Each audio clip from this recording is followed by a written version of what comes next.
nerds and nerdettes and we little nerdlings all? Your buddy Big Johnny G for Two Gun Pixie's Legendary Gaming Presents is back once again. Today we're going to do another how-to.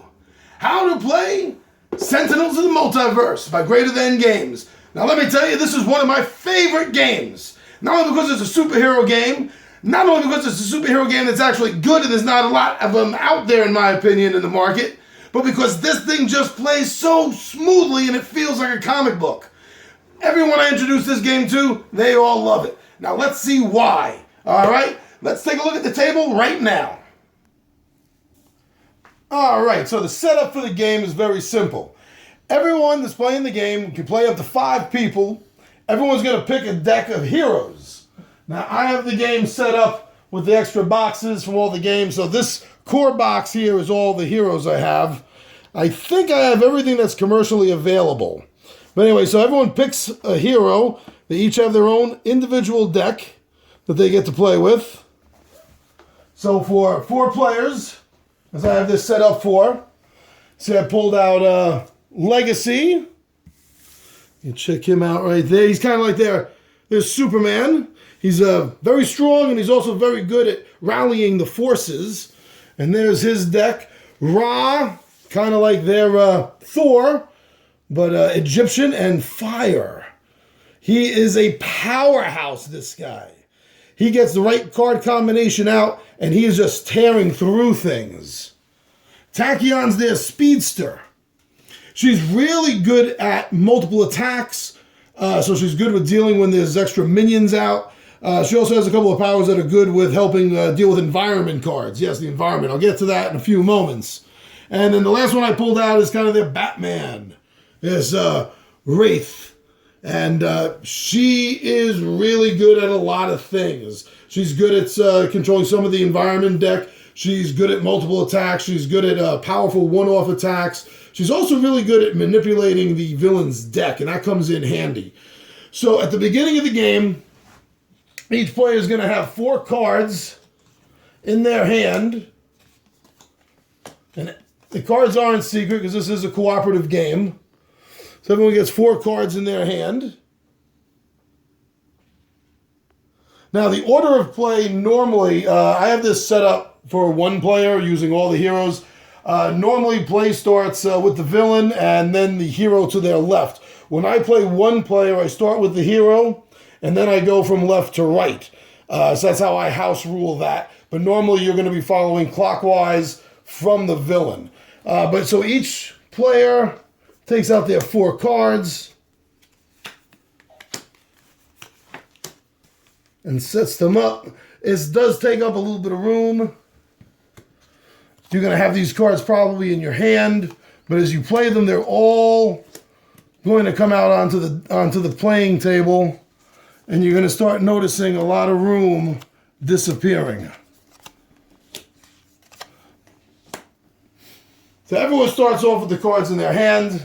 Now when the game actually starts itself, as any good story goes, everything always starts with the antagonist. So the villain, in this case, the starter villain for it, kind of like a Silver Age Lex Luthor, this guy Baron Blade.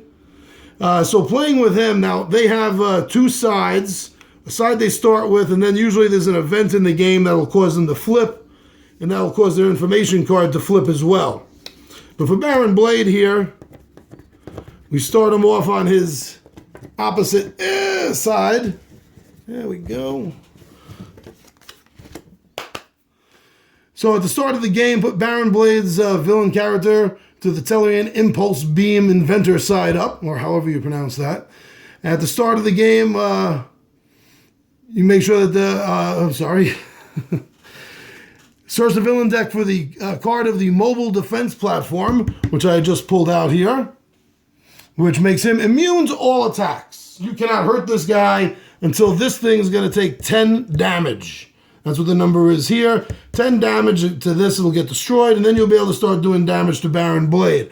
Now, at the start of the villain turn, if there are 15 or more cards in the villain trash, any card that gets used will then go to the trash pile.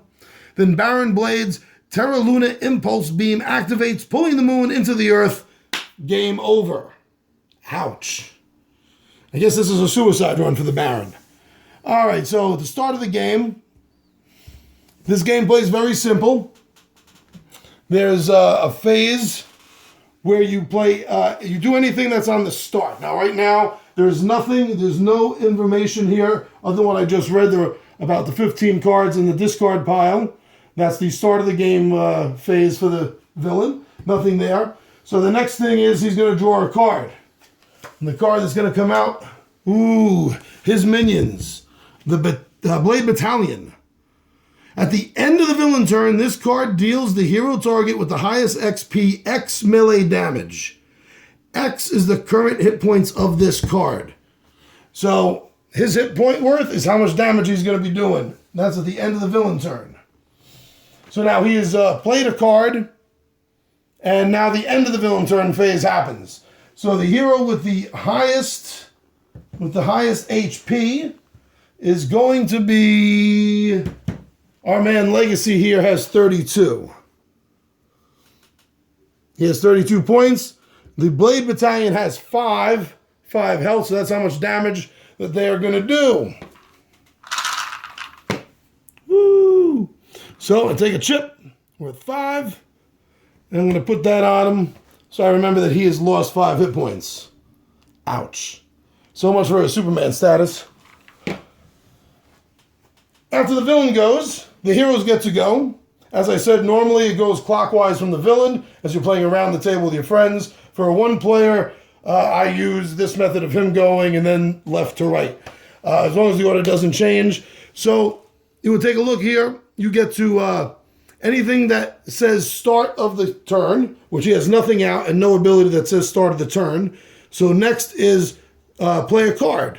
So from his hand, he's got several choices. Now these things here are equipment limited. So any card that says it affects an equipment card, whether it's from the villain attacking or the heroes bolstering themselves, that is what the text stands for. Now limited means you can only have one of this exact name.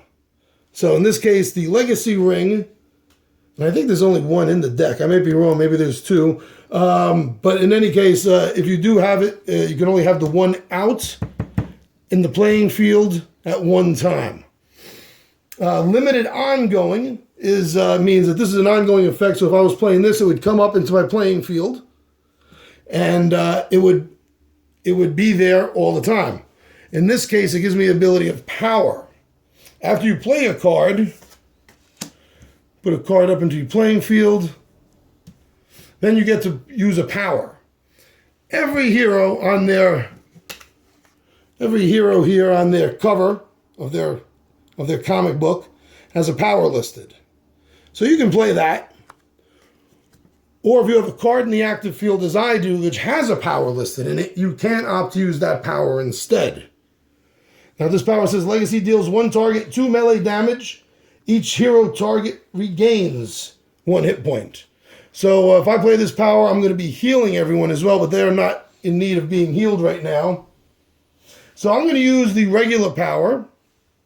And his regular power states that until the start of his next turn, increase the damage dealt by hero targets by 1. So every hero on the table, if they do damage for this turn, they're going to do 1 extra damage.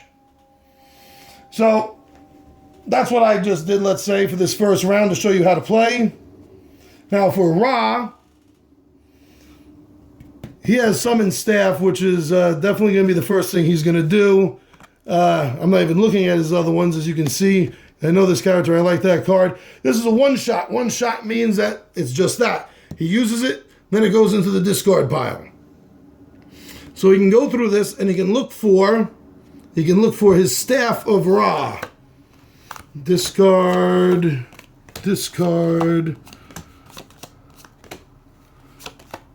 Here we go. So these are going to go into a discard pile for him. This is now discarded because it was one shot. And he has a Staff of Ra out. It's equipment, relic, and limited. So there are at least 2 in here, maybe 3. But you can only have 1 out in the playing field at one time. When this card enters play, Ra regains 3 hit points. He has nothing right now to regain. Increased damage dealt by Ra by 1. Now the game comes with these cool little reminders. So you put this out, damage dealt 1. Now, should help you remember, because there are a lot of points to keep track of during this game, I'll tell you that. That's probably the only downside of this game, in my opinion. And if he wants to, he can use this during the power phase to deal 1 target 3 projectile damage, but then he gets to destroy the card. So that's not very good. But like I said, there are a couple of more of the summon staff. So if you need to do it, you could do that. Tachyon, the Speedster and Scientist here. This was shuffled. I hate it when that happens.